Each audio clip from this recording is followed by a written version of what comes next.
Between October and November 2008, the ocean liner Queen Mary II was at Blohm+Voss in Hamburg, a shipyard which is actually about 1.5 kilometers away from the museum on the river Elbe. And she was being refitted and repaired. This is exactly the scene you're seeing behind me. This model you see, it's a model of the Queen Mary II in a scale of 1:50, which actually makes the ship about 7 meters long, which is quite big.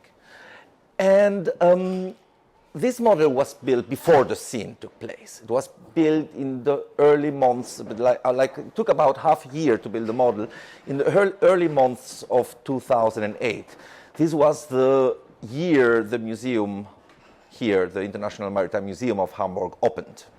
We opened in June, after many years of working in repairing this historical building and creating the exhibitions. And this model was kind of like the cherry on top of the building.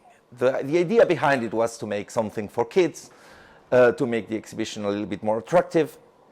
And the decision why the Queen Mary II was chosen as the ship to be recreated is actually quite obvious if one knows a little bit about this city. Hamburg has kind of a love story with the Queen Mary II, has had for many years now. Also, the Queen Mary II is kind of a very special passenger ship because she is not a cruise ship. She may look a little bit like one, like a very elegant one for modern standards, but she's actually an ocean liner. Her company, Cunard Lines, has a very big tradition, was one of the two, and at one point the largest passenger line in Great Britain. Started her history in the 19th century and had this golden ocean liners era where one of the most famous ships, of course, is the Queen Mary I, so the original Queen Mary. Like all passenger lines, they decayed in the 60s when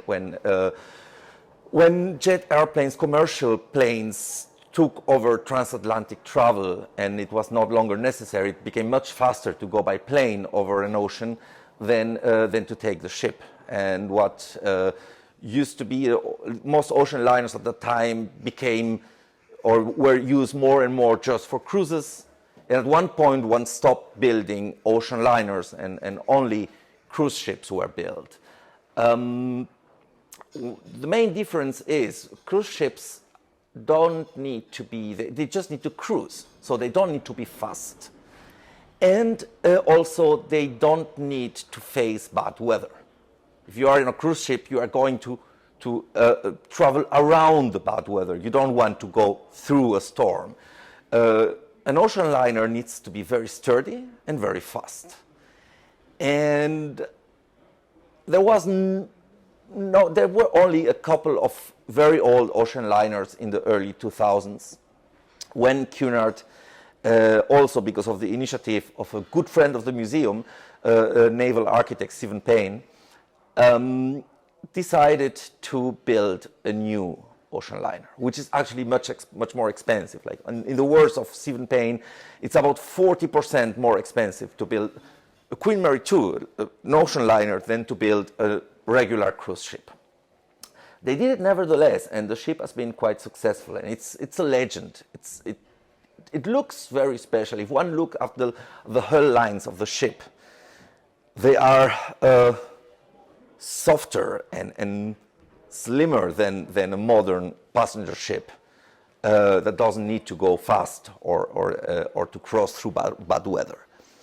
And this looks and the fact that the Queen Mary II is like adds something from the past, from this glorious past of the ocean liner, something from this legend, has made this ship a very welcome guest in the port of Hamburg always. You are always going to see it in the news every time she comes to our port. If you look on social media, everybody in Hamburg is going to go to the harbor and take pictures of the ship. So we decided, or the people who were finishing the exhibition back then, the colleagues that were working in 2008, decided to have the Queen Mary 2 built, and they contacted two model builders, professional Lego model builders. Yes, it's actually a job. And these two guys are René Hofmeister from Berlin and Klaas Meijard from, I hope I pronounced the family name okay-ish. He's Dutch, and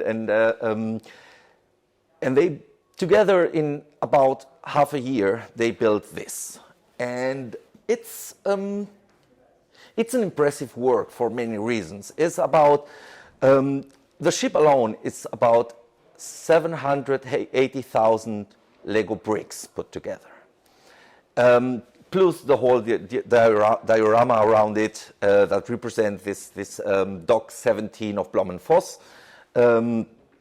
And one has to think that this reproduction is actually very, so it is not just a little bit like the ship, it's the best representation of the ship one can make with Lego.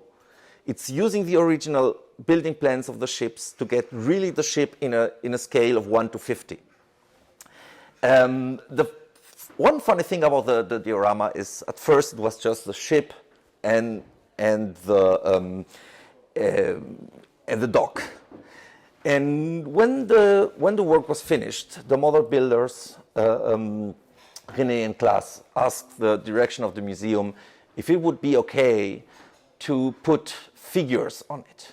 Because they say, well, you know, it's supposed to be for kids, it's Lego, and it looks a little bit naked without, lifeless without figures.